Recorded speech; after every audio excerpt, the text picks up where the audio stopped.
Kawaki may have just made the greatest comeback in Naruto history. My boy was giving Jura the whooping of a lifetime, the likes of which I thought Jura would never recover from. But turns out Jura is even more of an unkillable demon than we all thought, as he unleashes his ultimate trump card in this chapter that really makes it seem like nobody will ever stand a chance against this man. So buckle up boys, because we have got a hell of a lot to talk about from this chapter. So the chapter begins back on top of the Hokage monument, where we see the continuation of the conversation between Boruto and Kawaki after they agreed to join forces. So next level gatekeeping from the writers, but it's okay. I would have rather not known that Kawaki was going to show up, because that wouldn't have allowed for the aura farming we got last chapter. And boy oh boy was Kawaki giving off unlimited aura all of last chapter. So you know what, I'm not even that angry. Sorry, I'm getting a little bit sidetracked there, but essentially Boruto is explaining to Kawaki that there is going to be a mission in the hidden sand involving Sarada and the others. Boruto explains that Kawaki needs to head there as soon as he gets his limiters removed, where he will back up Sarada and the others in defeating whichever Shinju decide to show up. And as soon as Boruto sees Kawaki is on the battlefield, he too will join forces with Kawaki, which will likely draw out Jura as well to the battlefield. Boruto says that this is a bit of a gamble, but he hopes that with Kawaki's new levels of power, there is still a chance that they don't get wiped out by Jura. I presume Boruto is making these statements with a little bit of uncertainty, but he knows Kawaki won't follow along unless he seems confident in these plans. But even Kawaki is hesitant, as he says that in his brief encounter with Jura, Jura's power level was ridiculous, and that even with all their combined efforts, they realistically probably couldn't take him down. Boruto then flicks one of his pins to Kawaki, stating that they cannot beat Jura here, even with Kawaki removing his limiters, and that their one and only goal here when faced with Jura is to survive, not to defeat him. He then explains that he wants to use a flying Raijin to get everyone out there all at once. However, if he were to use long distance flying Raijin, he needs a lot of time to locate that specific metal pin. Going back to what Kashinkoji said, where Boruto can't just teleport away from Jura instantaneously, since he needs more time to be able to travel longer distances. And we see that when faced with Jura, who is actively targeting and trying to kill Boruto, it would be near impossible to buy enough time on his own to be able to teleport away to a safe location. And Kawaki realizes that his only real goal here is to buy time for Boruto and not necessarily to kill Jura.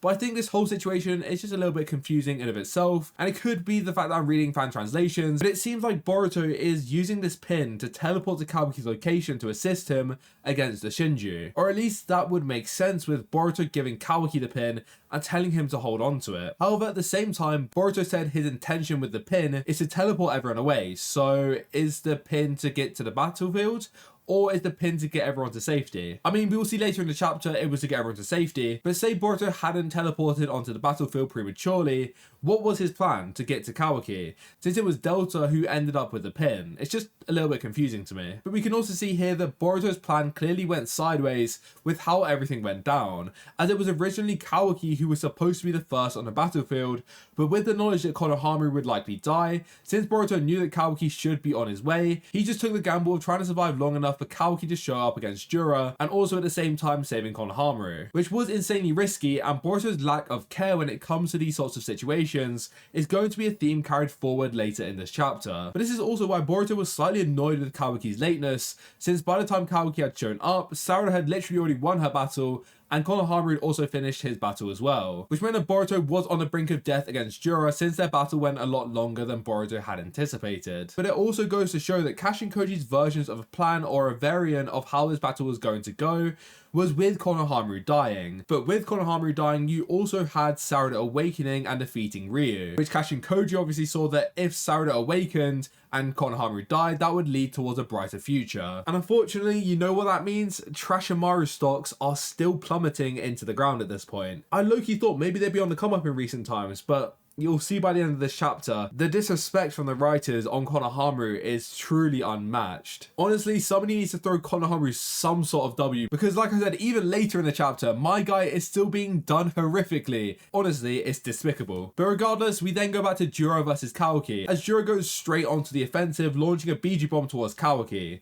But Kawaki doesn't care whatsoever and starts aura farming the Biju bomb, just staring it down before absorbing it with his karma. But Jura uses this moment whilst Kawaki is absorbing the Biju bomb to seemingly teleport behind Kawaki. Obviously, Jura doesn't have access to space-time ninjutsu, and realistically he just moved really quickly, but he still managed to get behind Kawaki before he could even react, and he lunges towards Kawaki, trying to pierce him with his middle finger that he seems to love to use at this point, but Kawaki reacts and shrinks himself down just in time. 4 big black cubes then appear above Jura, pause, and Boruto is like, nah, what the helly? What the hell?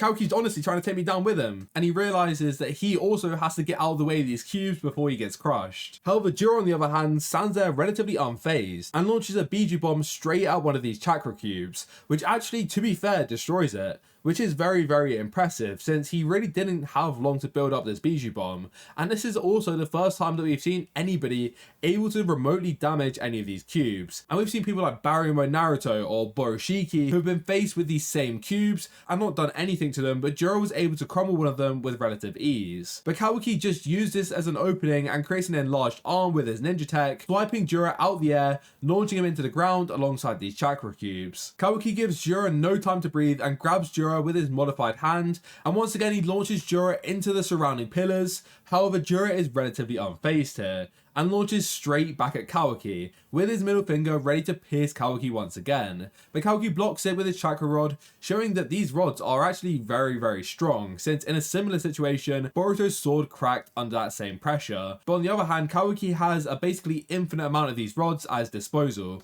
whereas Boruto only has one sword. Just something that I wanted to point out. But after parrying this attack, Kawaki goes on the offensive, swiping at Jura's head, but Jura reacts and tries to land a blow of his own, again with his middle finger, which really makes me wonder at this point, when it comes to close combat, is Jura really going to try anything else but an attempt to try and donut fly someone? I'm telling you, he did it to Inojin and he is searching desperately for the next donut victim. Like, you can't farm it now, that's not how it works, Jura. I know you're new to this space, but if you're trying to add someone to the donut gang, it has to come naturally. You can't force your way onto this list, as of right now, you're getting a little bit ridiculous. But Kawaki luckily doesn't become a victim and he manages to parry this attack, and they end up going backwards and forth, parrying and attacking each other. However, Kawaki manages to create his own opening and he lunges his big black rod, pause, straight into Jura's stomach. Then Kawaki starts to build up a huge blast through his karma and passing it through his rod, unleashing it at the tip on Jura. This legit puts a massive hole in Jura's stomach, and with Jura now injured, he can't parry any of these further attacks, and Kawaki continues to poke Jura down, sending him flying into the rocks. We then cut to Boruto, who's trying to reassure himself that he's okay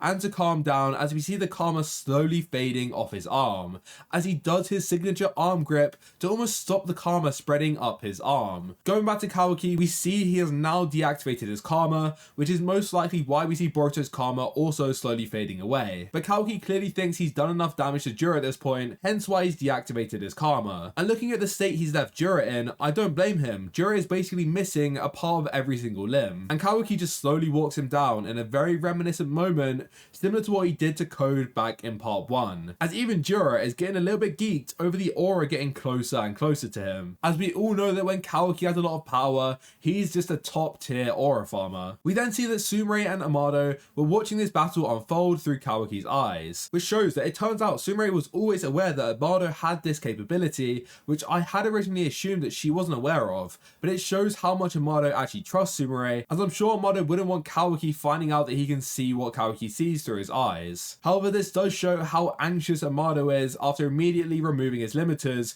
with Kawaki going straight into battle with the strongest person this verse has ever seen. I mean, as you would be, to be honest, I can't really fault the guy, but Sumire is shocked that Kawaki was able to push Jura into a corner, and she wonders if he can actually kill Jura like this, but Amado shuts this down, saying unfortunately that is not possible, which is a bit weird to me, as if Amado didn't know what was about to happen, he would have no reason to assume that Kawaki couldn't kill Jura here, in these current circumstances, which makes me think he knows more about these divine trees than he's letting off. And I feel like Amado keeps going under the radar, but I'm still convinced he has something massive hidden up his sleeve that will change the story forever. And I think these limiters were just the start of us slowly unraveling his true intentions. But we then see Jura, despite being mid-battle on the brink of death and being walked down by the man who just gave him the ass whooping of a lifetime, pull out a book and start reading it, which I think is so fitting for his character, because if you think theoretically of Jura's understanding of the current world is that of a newborn,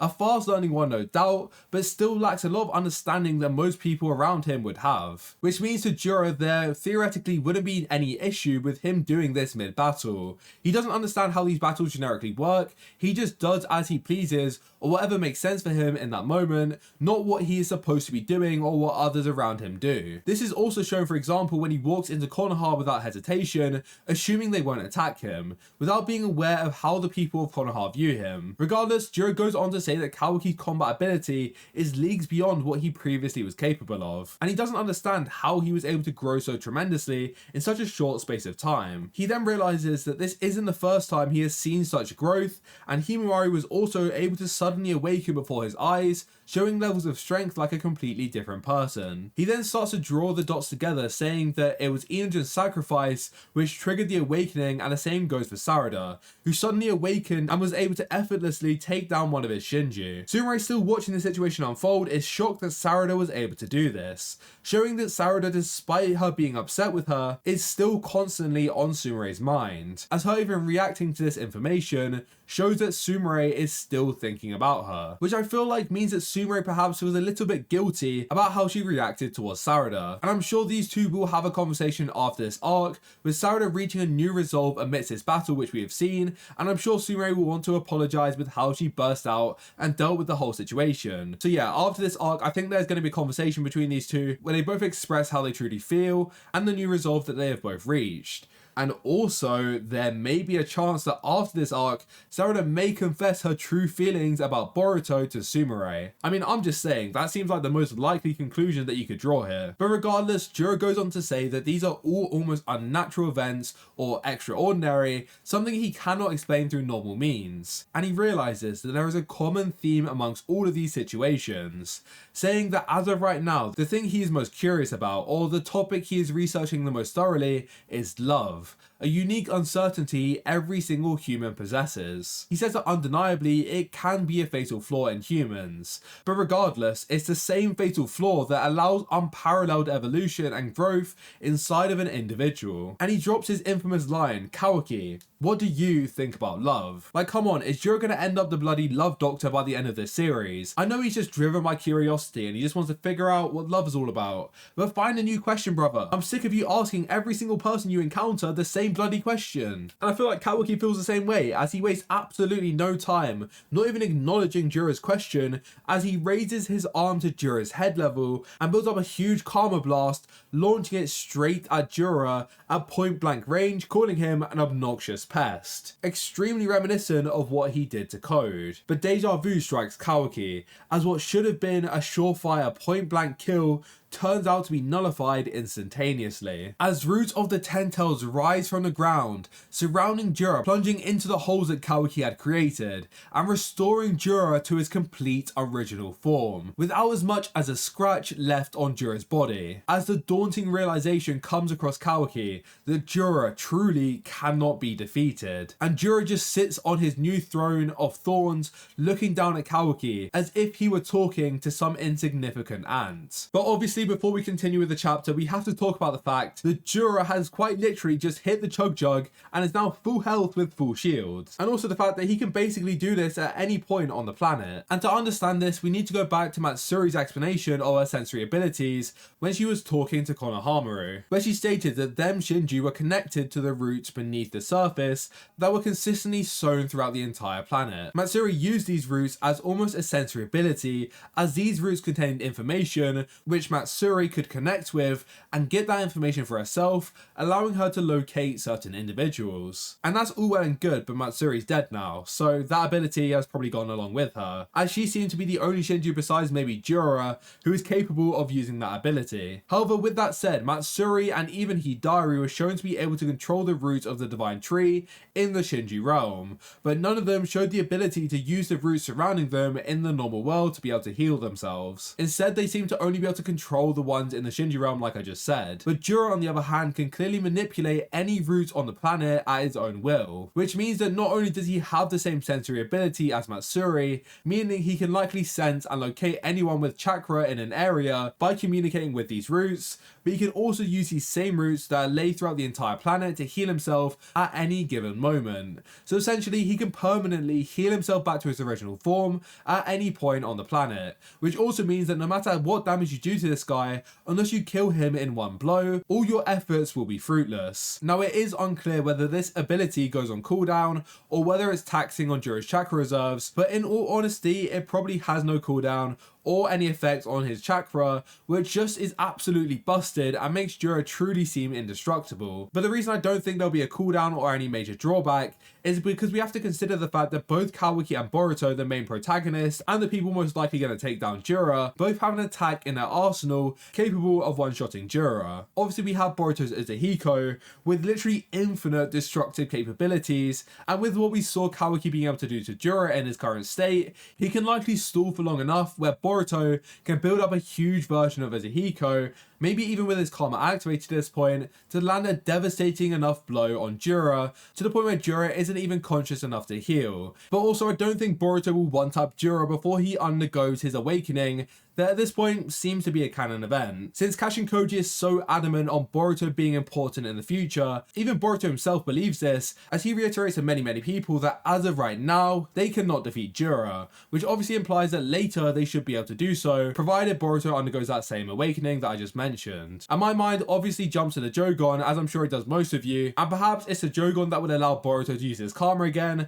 but that's all just speculation that needs to be saved for another video. But just one more point I want to go over before we move on, is as Jura begins to understand love more and more, and what it is capable of in terms of bringing about tremendous growth in an individual, perhaps it's setting up for Jura's next big power jump, where through his extensive research, he is able to negate the negative effects of love, the ones he deems a fatal flaw, bringing about only the evolutionary side of love. As we know that Jura as a character is designed to grow tremendously in power over time, not just by expanding his Shinju army, but also through understanding the world due to his thirst for knowledge and evolution. So he may not need it now, but maybe when Boruto and everyone else continue to level up, Jura's way of growing as well is through the understanding of love. He seems obsessed with it, and it only makes sense that eventually he figures it out and understands the concept and uses it to his advantage. Regardless, getting back to the chapter, Jura states that he would never expect Kawaki to rush to Boruto's rescue, since as far as he is aware, there is only one person Kawaki wants to protect in this world, and that is Naruto Uzumaki. And simply put, Kawaki doesn't care about anyone or anything else. Jura states that he once went to visit the Leaf Village in search of him, but it seemed as though at the time Naruto was already dead. But now as Jura looks through Kawaki's unwavering eyes, he knows for sure that Naruto is still alive. And we see Kawaki's gaze turn to glare as he stares down Jura with hatred and murder inside of his eyes. Jura realizes that he struck a nerve here and says that Kawaki is extremely easy to read. Jura says he too is bad at lying, and he openly says that his intention is to devour Naruto. And he is saying all of this knowing it would provoke Kawaki. And he isn't just trying to be deceptive about it, he is simply voicing his intentions, since like he said, he is a terrible liar. But Jura should know the last thing you want to say to Kawaki is you want to harm Naruto, let alone you want to bloody eat him. Because now Kawaki ain't about to let you slide. I mean, that's just a major blunder on Jura's end. But as of right now, there isn't much Kawaki can do, since Jura has shown how truly futile Kawaki's efforts have been in taking him down. But just know that after that statement,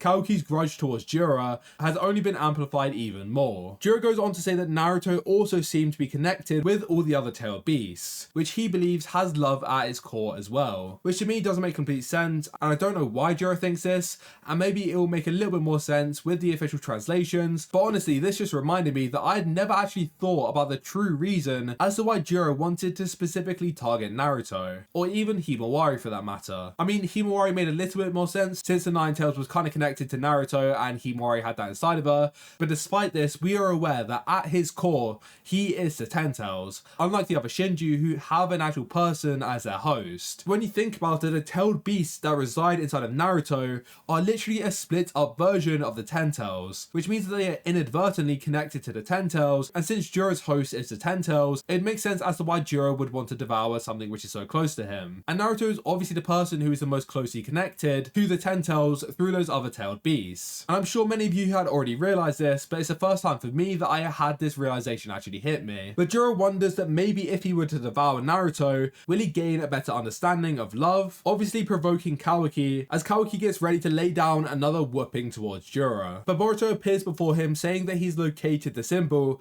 and it's about time they get out of here, which actually manages to get Kawaki to agree to leave, as I'm sure after hearing what Jura just said, Kawaki wants nothing more than to rip Jura to shreds once again. But he manages to think rationally here, realizing that his efforts would end up being futile. Jura realizes that he has no way of stopping Boruto here, but before they go, Kawaki stops and says to Jura he couldn't care less about this whole love talk that Jura constantly waffles on about, but still, Jura's instincts for targeting Naruto is very impressive. But not to get the wrong idea about Kawaki's observation here, as Kawaki assures Jura that he will one day come back and kill Jura without fail. Jura just thanks him for the honesty, and it's funny because as the biggest enemy to the entire shinobi world and the epitome of evil, Jura really doesn't hate anyone in this series, not even Boruto. He just seeks evolution, and the main problem is he has no qualms with ending whoever tries to step in the way of that. Jura says to Kawaki that he's excited to meet him once again in the future, but then as per every chapter, we need at least one cold panel per chapter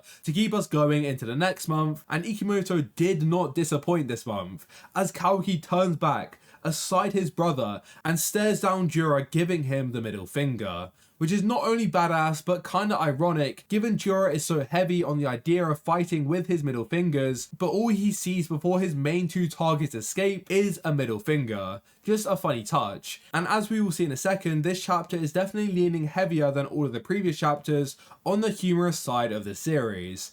And this is definitely refreshing to see with how serious the previous 23 chapters have been. And it's clear that we are moving into a much less chaotic part of the series, which I must say is much needed at this point. But we then come to Konohamaru and the others, who are all sat around Boruto's pin, which obviously Kawaki ended up giving to Delta, and it's unclear whether this was also part of Boruto's plan, since it also turns out that Delta is aware of the requirements needed for Boruto to easily locate this mark, which Boruto is never shown to tell towards Kawaki, so clearly there is more to this plan between Boruto and Kawaki that was discussed beyond what the writers had even told us. But Delta says that Boruto has a hard time locating the mark if someone is carrying it, so it's best for them to keep their distance. She then says it would suck if anyone were to step on it or anything like that, which is just so funny because I love Delta's character so much. She's so pure, so innocent, and it completely juxtaposes literally every other character in the series, who even the simpler characters have so many layers behind their actions, their intentions, and their morals, but Delta just remains to just be Delta. Regardless, we then see Kawaki appear out of nowhere, stepping on Konohamaru's face, and the disrespect is just absolutely vile. I have no words. I'd go as far as to say that this is criminal. Like, why are they even doing Konohamaru like this? Are we not just going too far at this point? We already found out earlier that he's completely useless for the future of the series.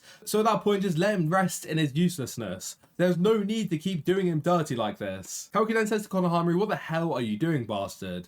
As if he wasn't the one who just stamped on Konohamaru's face into the ground. And Konohamaru low-key has a valid crash out here, as he shouts back at Kawaki, calling him a dumbass. But just as I start thinking we might be getting a little bit more comic relief here, Boruto has to go and ruin it all by going straight back to that serious tone, as we honestly can't go an entire chapter without him aura farming at this point, as he reaffirms that Konohamaru still has a Thorn Soul, and tells them all, staring into the distance, that they are going to return to Konoha immediately. We then cut to Ada and Kashin Koji, who are discussing what just went down, as Ada states that she was concerned about how this battle might turn out, but for now, after what has happened, it's a relief that they all got out alive and that they have the Thorn Souls as well. Koji states that it's not exactly something Boruto should be praised for. Just because in the current circumstances it all went well, it doesn't mean that this couldn't end up destroying an even better future. As just because it all worked out in the immediate future doesn't necessarily mean it was what was best for the distant one. He says that this was far too dangerous of a gamble, and Boruto surviving was positive of course, but because Boruto as a singularity of fate has told someone about the future,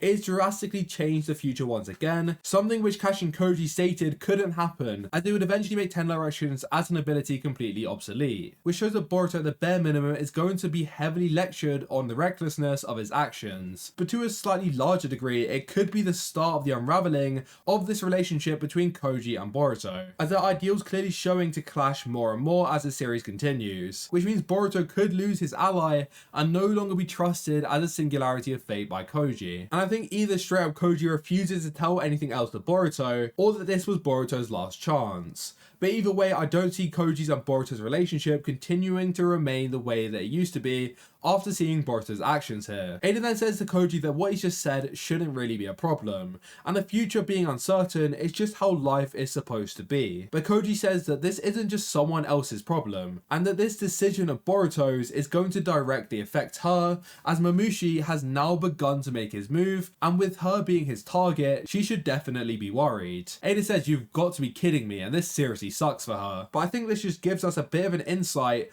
into the direction this next arc is going to be going in. Obviously, with Boruto now heading towards Konoha, at the bare minimum, Moegi should be freed, and we will finally get to see what happens when someone is freed from a tree. Do they get new powers? For example, maybe the abilities of their Shinju counterpart. Are they stronger? Do they get a Rinnegan? It will just be very interesting to see what happens here. But what is also important to note is that nobody has gone with Arya to retrieve Shinki. So I don't know if they're going to go there first, but if we go with what Boruto said, they're going straight to Konoha, so perhaps that's giving Jura an opening to get one of his allies back, as Ryu's existence was really short-lived in the story compared to all the other Shinju. And if Ryu were to come back, we would also get to see what happens when a Shinju eats their target. And I mean, these are all very real possibilities, but I guess the most likely option is Arya is able to give Shinki this back on his own, or Boruto is able to escort them back to Konoha, tells them what to do with Moegi, and then goes back to help out Arya. But the other important note for the future of the story is finally Mamushi is making his move, since he is the only Shinju as of right now to not have any involvement really in the story. But I must say, he seems to stand out the most among all the personalities of the Shinju, so it does make sense for him to be the next Shinju to be cast into the spotlight. But not only am I excited for Mamushi to have a showing in the story,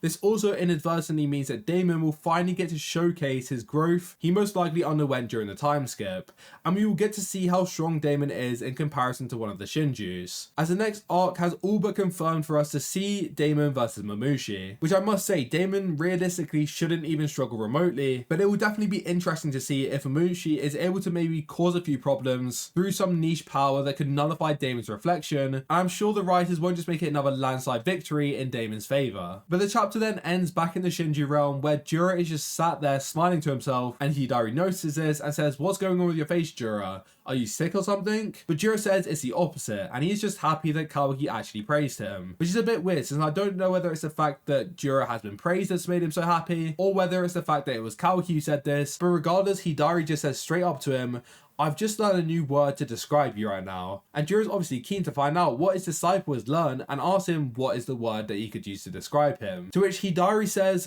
"Disgusting as hell." And that is where the chapter ends. Obviously with that final statement, it's kind of signifying the end of this Land of Wind arc, as we now move on to the next arc, which for the most part we can roughly know what to expect. But as the writers did in this chapter, I'm sure they'll find some way to defy expectations, as something I haven't discussed is the lack of Momoshiki in this chapter, which to me is just the writer's way of almost slowing down the story. Because if they were to reintroduce Momoshiki in that exact moment, it just almost ends the whole plot point of his reappearance, and there would be no more mystery about his true intentions, his standpoint on Jura and the Shinju, how Kawaki would deal with him, how Boruto would suppress him, and I can see why they have chose to delay this, as there are so many other plot points that need to be filled in before we start moving on to Boruto and Momoshiki. And I think it's clear that the writers want this story to take a little bit of a back seat, instead of constantly having the foot on the gas, as I'm sure in the next couple chapters they'll be much more slower paced compared to the last 3 or 4 we've seen. So don't get me wrong, I would have loved to see Momoshiki, and I do definitely think it's weird that we haven't seen him in like the 24 chapters of this series so far, but I can't say that I disagree with their decision not to reintroduce him. But let me know what you guys think of the fact that he still hasn't been back in the series in the comments down below, and if you did enjoy this, then be sure to smash the like button, and be sure to subscribe if you want to see more content like this. Also, if you want to join the TF anime community, where we can discuss any series you guys are interested in, including Boruto of course, or just have a generic chat, then be sure to join my Discord server, which will be at the top of the description, and we can start to build up this community that we have over here on YouTube. With that all said, I hope you guys enjoyed, and I'll see you all in the next one. Goodbye.